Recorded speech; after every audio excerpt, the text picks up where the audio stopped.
Kembali kita lanjutkan untuk dialog khas Lunch Talk kali ini. Namun sebelumnya kita lihat dulu informasi berikut ini terkait dengan saintifikasi jamu tingkat internasional dan tanaman obat untuk saintifikasi jamu.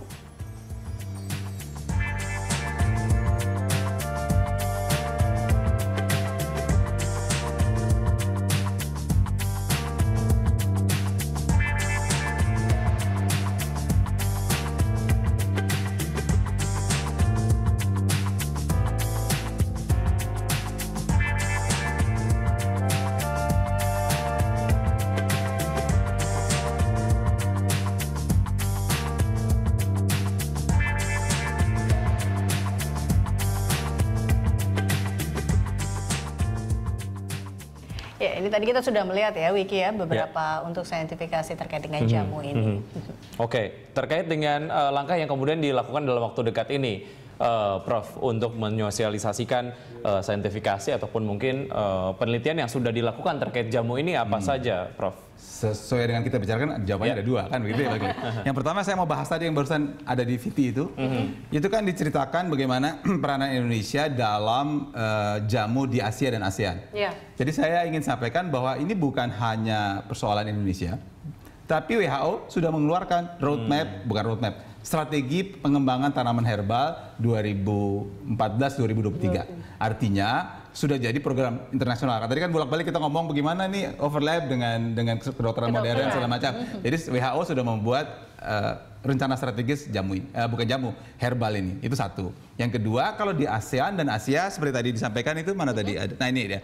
ASEAN Task Force on Traditional Medicine, Member of Life Science Innovation Forum, ini peran Indonesia. Ini menunjukkan bahwa herbal dan jamu ini bukan hanya Indonesia saja, tapi sudah menjadi makanan internasional, gitu ya. Jadi memang kita nggak boleh ketinggalan. Kita harus, karena kita punya varietas yang besar, kita punya tanaman yang besar. Jadi di dunia internasional ini kita mesti maju. Kita juga bersaing dengan beberapa negara lain. Maksud saya jangan sampai nanti negara lain lebih hebat daripada kita, kan, gitu ya. Betul. Jadi kita mesti perkuat ini baik dari kacamata ilmiah maupun dari kacamata masyarakat maupun dari kacamata media. Jadi tolong berita satu agak lebih sering mengangkat jamu begitu, jangan diundang sekarang aja kan begitu ya. Supaya di dunia internasional kita lebih dikenal juga. Nah, dalam itu ya, jawaban yang pertama sehubungan dengan peran internasional ini. Jadi sekali lagi Indonesia, ASEAN, Asia dan juga sudah sampai di tingkat WHO. Itu tentang traditional medicine ini. Yang paling terkenal terus terang aja memang Cina kan.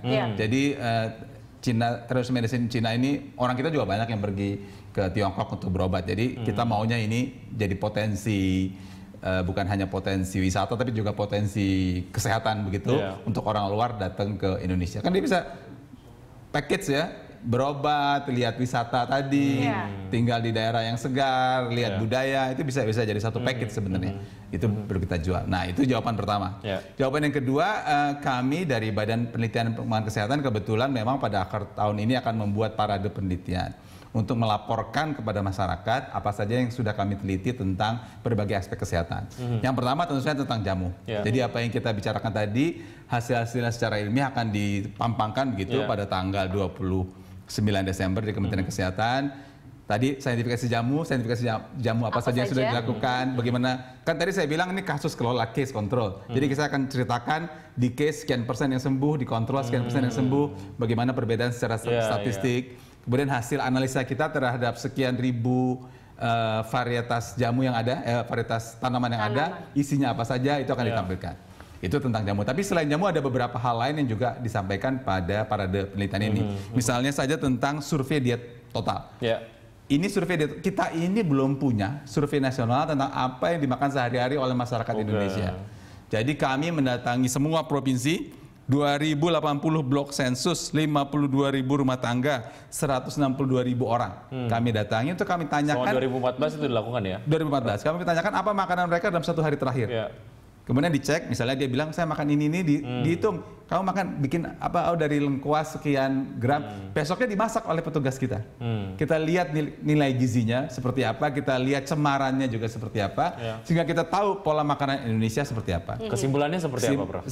Sedang diteliti sekarang, cuma tadi sudah kita bahas. Kalau misalnya katakanlah terlalu banyak makanan sesuatu yang tidak sehat, kita bisa bilang oh ternyata data menunjukkan Indonesia kurang banyak makan sayur misalnya. Tolong diperbanyak makan sayur. Terlalu banyak makan junk food misalnya, sekian persen penduduk Indonesia makan junk food misalnya. Tadi kita bahas sedikit misalnya mie instan terlalu banyak, harus dikurangi dan sebagainya. Jadi dengan data ini kemudian akan keluarlah bagaimana pola makan Indonesia dan apa yang harus dilakukan untuk menyehatkan bangsa. Penelitiannya akan dilanjutkan tahun 2015 ini dengan ACKM namanya, analisis cemaran kimia makanan. Jadi makanan itu diteliti ada cemarannya apa enggak. Itu penelitian yang kedua. Jadi pertama soal jamu, kedua survei diet total. Prof, ini sebelum dilanjutkan untuk ke tahap berikutnya, ini adalah terkait dengan studi diet tadi ya, Prof ya. Jadi dicek apa makanannya, apakah ada bahan kimia dan di dalam makanan itu. Jadi ini kenapa dia pakai bawa ransel seperti ini karena kalau sampelnya orangnya harus pergi naik pesawat, maka tim kita akan pergi naik pesawat ke sana. Karena ini supaya sampelnya betul-betul mewakili Indonesia. Jadi dicatat persis seperti itu apa saja yang dia kerjakan dan kemudian nanti hasilnya bisa betul-betul dapat mewakili Indonesia. Tulisannya nggak kelihatan tuh merah. Iya ini kalau kita lihat memang beberapa cara untuk ini adalah beberapa wilayah ya. Oh ya, ini Korwil ini ada daerah-daerah pengambilan sampelnya. Yang dikunjungi untuk melakukan penelitian.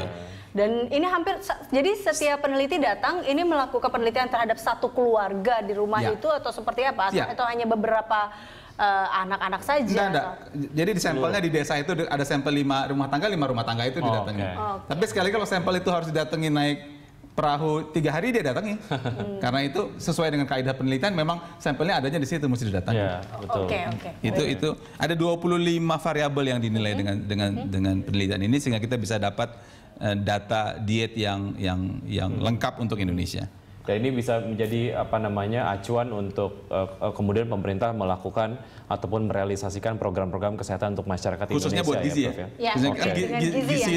Gizi itu kan sangat penting. Baik. Itu yang pertama. Yang kedua. Ini yang kedua. Nah, selanjutnya Prof. Yang ketiga namanya ini juga menarik biasanya karena ini rikus vektoral. Rikus itu riset khusus tentang vektor. Kita tahu penyakit itu disebarkan oleh vektor penyebar. Penyakitnya mungkin karena kuman, parasit, tapi dia ada penyebarnya vektor. Nah, kita melakukan penelitian nantinya akan selesai dengan 305.000 ekor nyamuk, 42.000 ekor tikus, dan 24.000 ekor kelelawar. Itu beberapa penyebabnya. Kita pilih 3 ini karena nyamuk, tikus, dan kelelawar itu penyebab paling sering penyakit, dan nyamuk, tikus, dan kelelawar ini penyebab ada di Indonesia banyak. Dan kami akan mulai 2015 ini, tapi kita sudah diuji coba di Donggala. Dan yang menariknya adalah begitu kita uji coba di Donggala, kita ketemu jenis baru. Nyamuk yang tadinya nggak pernah ada, kelelawar yang tadinya nggak pernah ada, kita temukan jenis baru. Kalau kita ketemukan jenis-jenisnya nanti, maka kita tahu ini jenis-jenis binatang yang ada di Indonesia, sehingga kalau binatang ini menyebarkan penyakit, maka kita bisa intervensi binatang apa dengan cara yang apa. Dan ini sekali lagi juga belum pernah ada ini di Indonesia survei maaf yang selengkap ini. Pernahnya ada spot-spot di beberapa tempat, tapi ini akan mencakup sekian banyak. Dan kemarin kami rapat dan petugasnya sudah minta divaksinasi karena katanya waktu nangkep kelelawar kadang-kadang tergigit. Nah, jadi dia khawatir kita akan lakukan vaksinasi rabies. Kalau nangkap nyamuk sih lain lagi. Tapi kalau yang kelelawar ini kan ada kemungkinan rabies dan segala macam. Jadi ini penelitian yang ketiga yang akan kita gitu kan. Penelitian yang keempat adalah kami di Bogor punya studi kohor. Kohor itu sekelompok orang diikuti selama 20 tahun. Jadi kita tahu kan kalau dia diikutin orang yang sama diikuti selama 20 tahun untuk lihat apa perubahan kehidupannya. Jadi lebih detail lah karena melihat mereka dari pergerakan atau dari awal hingga sampai akhir penelitian itu sehingga mendapatkan hasil riset. Awalnya tuh bahkan dari masih dalam kandungan. Jadi ibu hamil dimulai sudah teliti sampai anaknya lahir sampai anaknya itu nanti besar. Jadi kalau ibunya kebanyakan dugem, apakah anaknya misalnya begitu? Mempengaruhi.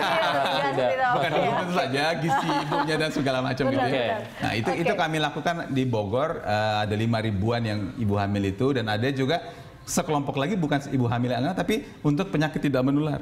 Seperti diketahui dunia ini saat ini penyakit menular makin lama makin turun, penyakit tidak menular makin lama makin naik kan? Nah, jadi kita cek penyakit tidak menular, jantung, hipertensi, diabetes segala macam untuk melihat dampak itu kami lakukan juga dan akan kami laporkan juga pada parade itu. Baik. Terakhir Prof, harapannya terkait dengan apa yang kemudian sudah dilakukan sejauh ini terkait dengan jamu? Ada 2 hal. Nomor 1, jamu adalah punya 3 aspek. 1 aspek kesehatan karena terbukti empiris dan kita buktikan secara ilmiah. Tapi jamu juga punya aspek budaya yang kita mesti hargai. kita mesti hargai dalam pengertian ini kekayaan budaya kita begitu. Dan yang ketiga, jamu kami dekati dari kacamata penelitian untuk memberikan bukti-bukti saintifik. Jadi itu 3 aspek itu yang kita coba sampaikan pada acara kita hari ini. Tapi yang kedua yang ingin saya sampaikan juga, selain penelitian yang jamu, kami di Badan Penelitian dan Pengembangan Kesehatan melakukan juga penelitian-penelitian lain, baik pada faktor penyakit, pada gizi. Tadi kita belum bahas tentang cemaran lingkungan. Kami punya laboratorium untuk meneliti Ebola dan sebagainya. Jadi penelitian kesehatan itu dilakukan sejalan dengan program kesehatan lain, agar program kesehatan kita itu bukan hanya program berdasarkan literatur saja, tapi berdasarkan penelitian anak bangsa sendiri. Ya. Prof, terima kasih banyak. Sama-sama. Hidup jamu Indonesia. Ini berarti jamu adalah harta karun Indonesia yang memang harus digali lagi sehingga mendapatkan hasil yang lebih banyak lagi. Baik, terima kasih Prof telah hadir bersama kami dalam Lunch Talk, dan pemirsa kami akan kembali sesaat lagi.